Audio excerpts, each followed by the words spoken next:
Hi, and welcome to the Long Range Shooting and Custom Rifle Building podcast presented by Wolf Precision Incorporated, where we learn about and share long range shooting and custom rifle building. I am your host, Jamie Dodson, and welcome to the show.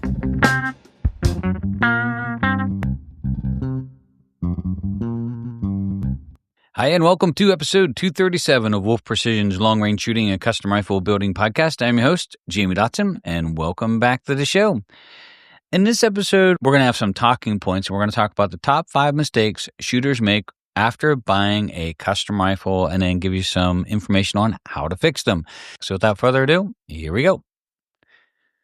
Before we get started, I do want to say a quick thank you to one of our sponsors, Krieger Barrels, the maker of fine cut rifle barrels. They're one of the oldest custom barrel makers in the country, and in my opinion, one of the best. So if you want to upgrade your rifle, or if you're looking to build a custom rifle and you would like to purchase one, you can stop over to a new program Krieger has. It's called Krieger Direct, where they have overrun barrels that they'll try to make on purpose to put up for customers to purchase and have in as little as 2 to 3 business days. So if you want the best and you need it now, you can stop over to KriegerBarrels.com. That's KriegerBarrels.com today. We would also like to thank MDT. MDT is the maker of fine rifle chassis. They make a lot of different great makes and models. You'll hear me say this all the time. From the Oryx, which we think is the most unsung hero of the chassis on the market today, right up to the ACC Premier 2, the ACC Elite, some really great fine tactical type chassis. So if you want to upgrade your rifle and you plan on shooting it at any given distance, one of the things you need to do is get it to fit you properly. And when shooting beyond 700 yards, it should fit you perfectly. So if you want to upgrade your rifle and you like to do it with the stock, you can stop over to mdttac.com. That's mdttac.com today.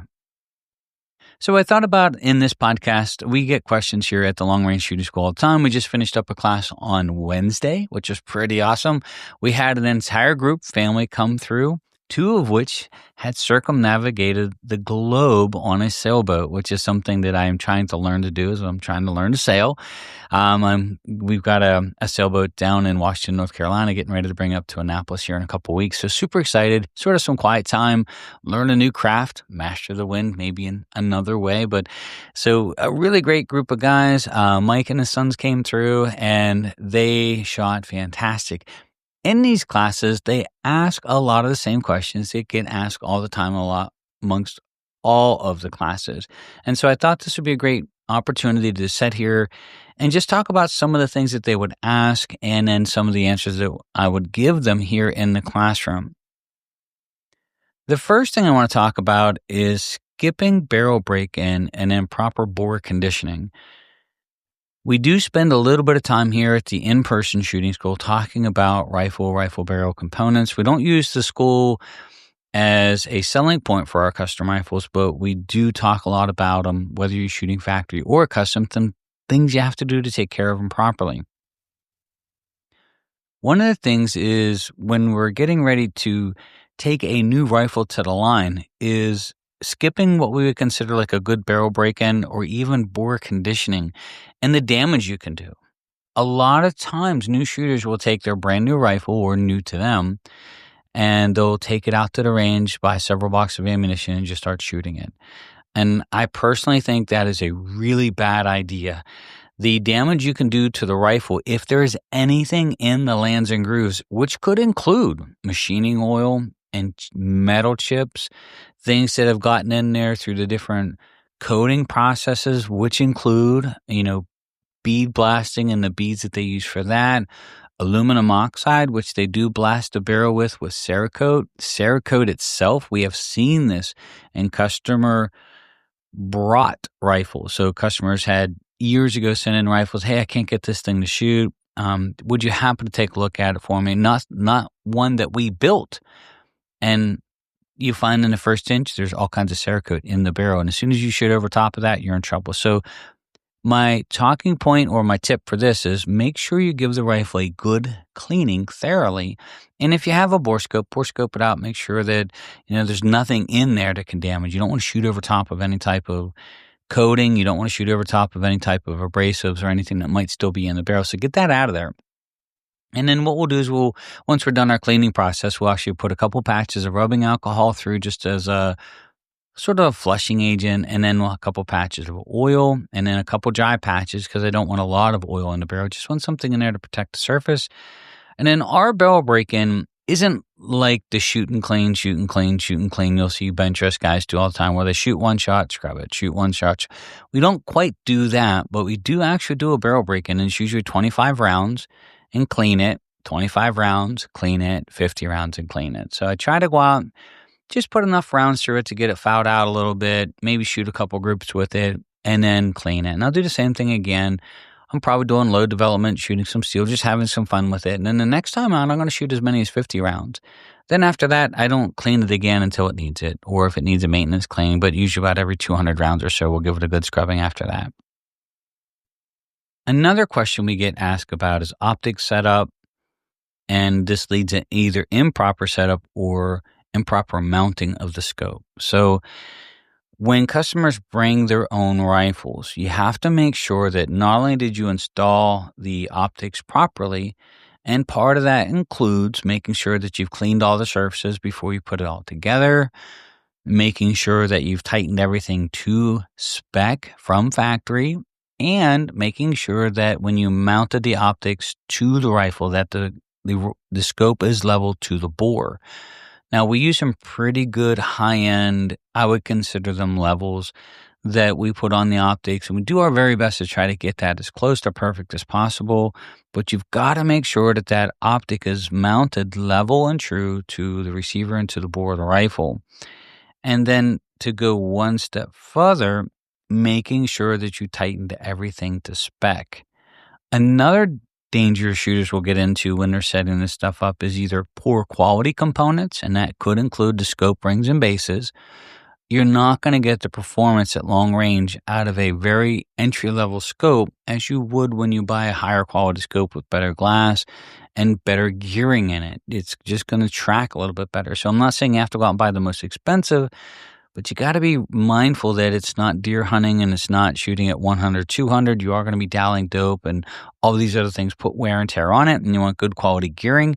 Same thing with the equipment that's holding it to the rifle. You can't go out and buy cheap rings and bases and put it together. A, you could damage your scope, or B, it might not hold the scope properly. And then, of course, last but not least, making sure you're tightening everything to spec. So everything on a rifle should have a torque spec to it, and you should have good torque wrenches to make sure that you set it up properly and that you tighten everything properly as well. A third thing that I would like to talk about today in the podcast is relying on factory ammunition without testing. We actually seen this in the last class that had just come through. So he had brought factory ammunition. I don't want to say the name of the ammo because I have to be careful what I say and it be taken the wrong way. It's a small world, a small community, but it was pretty good quality ammunition to say the least. But, he had purchased 200 rounds to bring it through the school, and about 8 or 10 rounds in, he got a round stuck in the chamber. And it had to do with the burr at the end of the case mouth. So when they trimmed it to length at the factory, they created a big old burr, which meant that the case mouth is about 3 to 5 thousandths wider than what it should be if you took into the size of the burr of both sides of the bullet, right? And he would get it most of the close and it would stick in there. I mean, we literally had to take a hammer and a piece of material to put between that and his bolt handle to tap it out. And that happened to him more than once. It happened to him 3 or 4 times. And what I had told Mike before he left the school here is that make sure that if you're going to continue shooting that ammo, there's a problem now, is go through and either check all of the bullets and make sure that ones that have this big burr, which were very noticeable, and some that did not, sort them out and get them out of there. Or test feed them, put the gun on safe, take your firing pin out, and just cycle all of the ammunition through to sort them that way. And another issue that he had, and this might be the burr and it might be the lot number, is that the individual boxes themselves didn't seem to have a lot number anywhere that we could find. And halfway through the class, we re-chronographed and he picked up 100 feet per second. Now, the barrel was already broken in. He had several hundred rounds through the gun. The gun was not cleaned. It had been fouled out, so it's not super fouled out. But the only thing we could suspect is that that box of ammo was probably a different lot number. And this is what you have to be careful when you're relying on factory ammunition, is that As different lot numbers come out, you can see big swings and variation in speed, and that will absolutely cause you a heartache at long range. So at longer ranges, he started shooting a little high on things, so we broke the chronograph out. He had asked if we could do that again. Then we actually compared his chronograph to ours, which they were very close, about 6 or 7 feet per second difference between the two. But he had most certainly picked up a lot of velocity. Now, some things you want to do to make sure that you don't get into this situation is you could reload. And I absolutely recommend for anyone out there that's going to get into long range shooting is absolutely reload. You're going to make better ammunition than you can buy for sure if you just follow some very basic and simple processes. And you're going to save a ton of money. And you get to control this stuff. You're not going to get caught off guard with opening the next box of ammunition and taking it on your hunting trip and finding out you're 100 feet per second faster. The other thing you can do if you do have to shoot factory ammunition is buy several different brands and test them to see what your rifle likes. I mean, we've done this many times, both on behalf of the customers and just out of our own curiosity, is we'll buy 3 or 4 different types of ammunition. We'll run it through the guns and see if it has a preference. For example, we had a customer we had built a 300 PRC for, and he had sent me 4 or 5 different types of ammunition to shoot, which in a very light rifle wasn't my favorite thing to do with no break or suppressor. It wasn't too bad, but I certainly did not treasure the thought of shooting 200 rounds through this rifle. But I did shoot a handful of each of those types of ammunition through, and surprisingly, they all shot super well. I'd actually told the customer that I was surprised on how close they all shot together, and that I would have a hard time telling him which one actually I would prefer. So I told him I would probably pick the one that maybe has the better bullet performance on target for the animal and just go with that, because I think there was 4 or 5 types of ammunition, including, I believe there were some in there from Nosler. Definitely was some 1 or 2 in there from Hornady. I believe there was a Barnes in there for some reason, and then there was something else, and they all shot really, really good through the gun. So the gun wasn't super picky, but if you're going to shoot factory ammunition, do like a hand loader would do. Narrow it down, do some research as to maybe 2 or 3 different brands that will fit the job you're asking to do, whether to match hunt or hunting.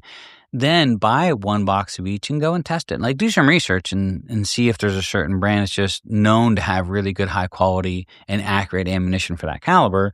So you're not going out and buying one of everything under the planet, right? Try to narrow it down to maybe what on the internet has the top 3 choices for potentially having really good accuracy. And then just buy those and test them and see if there's one that your rifle really likes. A really good case in point here would be like the 6.5 Creedmoor. For years, it's either been a 140 grain ELD match or 147 grain ELD match for factory ammunition from Hornady. The rifle usually liked one a little better than the other, and you could see the difference on target. And there was no rhyme or reason. I still to this day can't really put my finger on it. Why? Because we used the same barrels, and a lot of times the same barrels from the same lot numbers for the 6.5 Creedmoors. And it's still, for whatever reason, it shot them both good. Neither of them were bad shooters, but it just liked one a little better. And you could see the difference. And so, again, you could go out and buy a couple boxes of ammunition rather than reluctantly just going out and buying 200 rounds of the first kind that you find or the one that you think you want to use, and find out that you've got problems. And then my last piece of advice on this one would be is if you are and you found that ammunition that you do want to shoot, let's just say you're going to shoot Hornady 140 grain ELD match, you don't want to reload, you can afford to buy a couple boxes of cases of ammunition every year. And then what I had told Mike is I would try to at least buy a couple cases from the same lot number. And I would keep those lot numbers written. Like in his case, I think if he would have bought a case of ammunition, I think the lot number might have been on the case somewhere a little bit better. Maybe the lot number was written inside somewhere and we just didn't see it, but it wasn't obvious where the lot number was at. It just had the product number on it. But I would try to buy a fair amount of it from the same lot number, and that way you don't run into that situation where he did, where he picked up 100 feet per second just grabbing a different box, because I'm quite certain that they were all different lot numbers. Another subject that I would like to talk about is either having no data book or logbook, and then not having any type of zeroing process. So it's really important, really, really important for every rifle that you own that you care about, you should have a logbook for that rifle. And that logbook should have everything from our chronograph speeds to our daily shooting routines and round counts, total round count through the barrel. As we're working on our dope, our are dope that we're running. I mean, when's the last time it was cleaned? If you go to our online long-range shooting school, I do believe on the data book, we actually have a free video for you to watch. So if you go to, and this isn't a ploy to get you over to our website, I'm just telling you it's on YouTube as well. You can pop over to wolfprecision.net. You can go into our online long-range shooting school, look for the data logbook. I believe it's a free video to watch, but we actually talk in depth about the logbook that we offer. And if nothing else, the things that we think are important to write in it while you're working with your rifle. And then the other thing is having a good zero process. Like when you get your rifle out, have a process. We know that you're going to pick up velocity somewhere between 100 and 200 feet rounds. After the round count starts to increase on a rifle, the bore breaks and you pick up a little bit of velocity. So we have a process. Our first goal with the gun is just to break it in and shoot a little bit and have some fun with it. I don't go out and do too much serious stuff with the rifle and expect all these great things with a brand new rifle.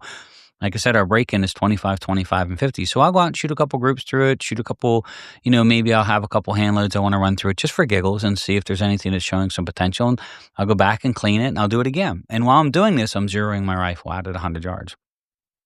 And then the third time through, I'm now on my 50 to 100 rounds with my 50 shots, right? I'm going to chronograph. Maybe I'll work on some more serious load data. Make sure when you work on your load data that you've got 10 or 12 rounds through the rifle. That way the barrel's seasoned a little bit. Maybe I'll start shooting some stuff at distance, get some chronograph speeds. After that, though, now I'm going to start taking a little bit more seriously. I'm in that 100 to 200 round count, in which case not only am I trying to shoot the rifle at distance, but now I'm trying to get true working do from my rifle. And I'm keeping a lot of this documented in the logbook. Once I hit about 150, 200 rounds, I should have a load worked out. At that point, I definitely have to re-chronograph because I'm going to pick up some velocity. I want to make sure that the rifle is shot before I chronograph it. So we have a cold bore test that we do. We have a follow-up test that we do. And then we usually shoot about 8 to 12 rounds through the gun just to get it settled in if we're doing any type of load work. And then we'll shoot it for chronograph, for speed, all of that stuff. And we'll actually rework the dope again. And we will keep all of this in our logbook. So we have a way that we take and document the rifle from everything from working from the perfect zero to actually working on our dope the whole way out through all the different long ranges that we're going to shoot. And you have to keep track of this. You have to have a way to work with all of the data that you're going to acquire and a way in a process in which you're going to process through it all to get your rifle truly doped out for long range shooting and get all the bugs worked out. The last thing I want to talk to you about, and this has to do, we just launched, it's a Rifle Readiness Clinic. And for a lot of the students or people that have our rifles here, it's a special event. We only did 2 classes. There's 5 slots in the class. There's already 2 slots taken. It is a very special one-day classes that we offered this fall, and we're calling it a Rifle Readiness Clinic, but basically it's covering a lot of the stuff that we're talking about here in person. It's really just a way to come in and have some fun with your rifle, learn all about the processes that we're going to do.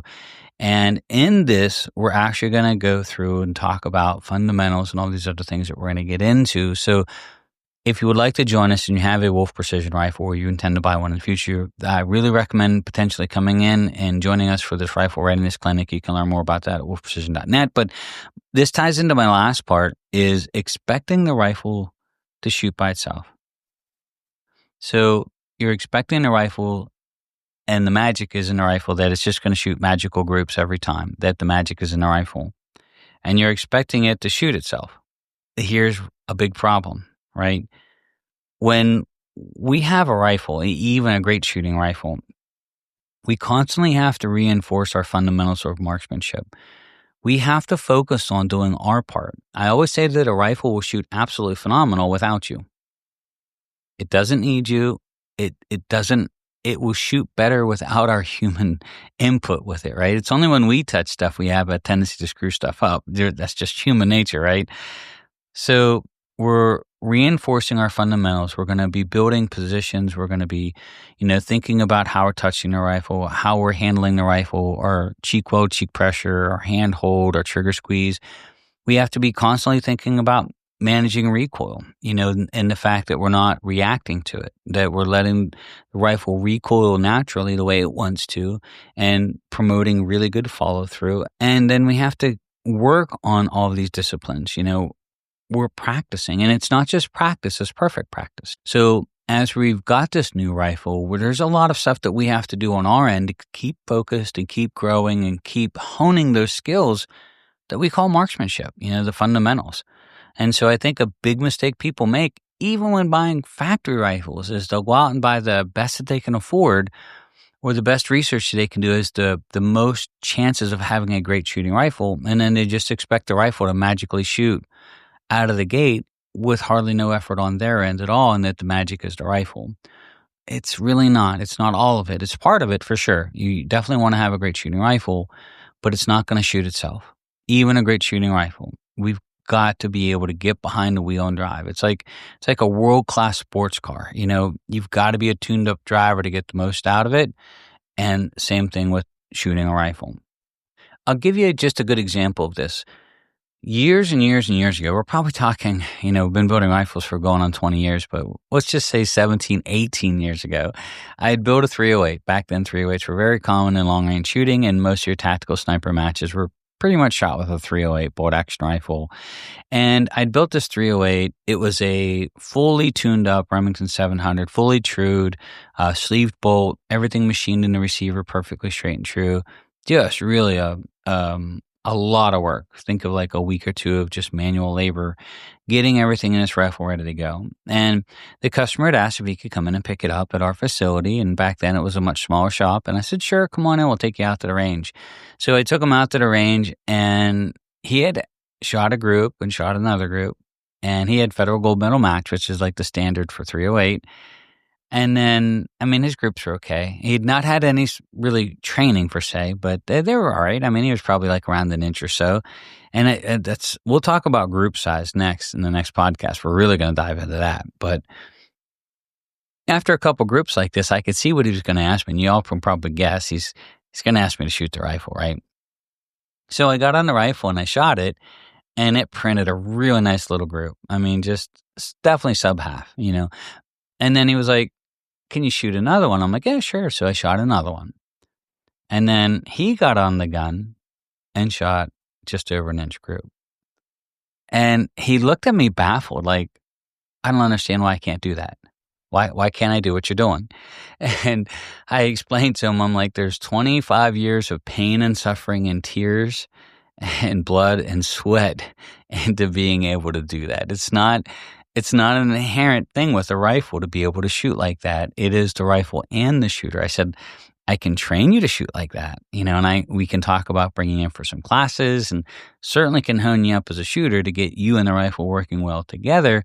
But that's just a perfect example of thinking that the rifle's going to shoot great by itself, and that the secret is just a rifle and it should do all of these great things while we're shooting it.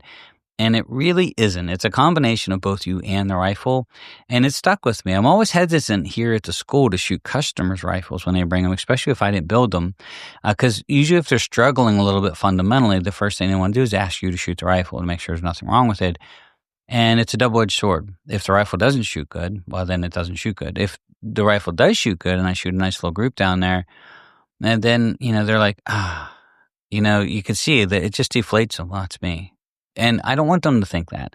I keep working with them, and I keep working with them, and we keep honing them and moving them around and getting them working on the fundamentals to where they shoot like that they shoot a group like that. And then they start to get some confidence in themselves. Like, for example, we had a young gentleman here through the last class, and he did pretty good on the test day. Test day, there's a lot that goes on day 3, and he was certainly above average. He wasn't above normal low average, so he was just under average for a new shooter coming through the class. It wasn't bad. We had some wind, and he made some mistakes with dialing the wrong dope and everything, but I could see the last couple of shots had sort of gotten in his head a little bit, that he wasn't shooting like he thought he could, right? And so we do a little bit of open range time after the shooting test, and I got him off to the side, and I'm like, okay, here we go. We're going to run 6 rounds out I think we did it to 500 or 600 yards, and you're going to do it completely on your own. And man, he was right after it. Bang, center hit, 100, 200, 300, 400, and then a nice double tap center shot of 500. All of it dialing on his own, all of it doing on his own, and just reinforcing that and giving him a little bit of confidence before he leaves here, and trying to tell him that, hey, you can grow and you can keep getting better. This is only the beginning, right? So I want to thank everybody for taking the time to join us here on the podcast. I really appreciate it. Thank you, everybody who has shared the last podcast and for the kind comments and emails that we received. So last but not least, I do want to share with you that we have a opening on our in-person long-range shooting school. So we are full for the year. We had one cancellation for the October 17, 18, 19 class for this fall. If you would like to register for that one slot, you can stop over to wolfprecision.net. You can click on the registration there and you can have that slot. We'd love to have you. We do only have 5 students in one class. And we'll be posting up the 2026 shooting school dates on August 1st. That's a very traditional date for us to post the next year's dates. So we are full for the year. We just had a cancellation. If you'd like to join us, we'd love to have you. Stop over to wolfprecision.net. So thank you, everybody, for taking the time to join us. I really appreciate it. We're looking forward to continuing on and trying to get out a new podcast every week. If you have some suggestions or things you would like us to talk about or things you would like us to cover here on the podcast, you're more than welcome to send us an email. We'd love to hear from you. It's contact@wolfprecision.net, and then you can just put in the subject line podcast ideas. So thank you, everybody, for taking the time to join us. My name is Jamie Dodson. I'm your host, and you're listening to Wolf Precision's Long Range Shooting and Custom Rifle Building Podcast.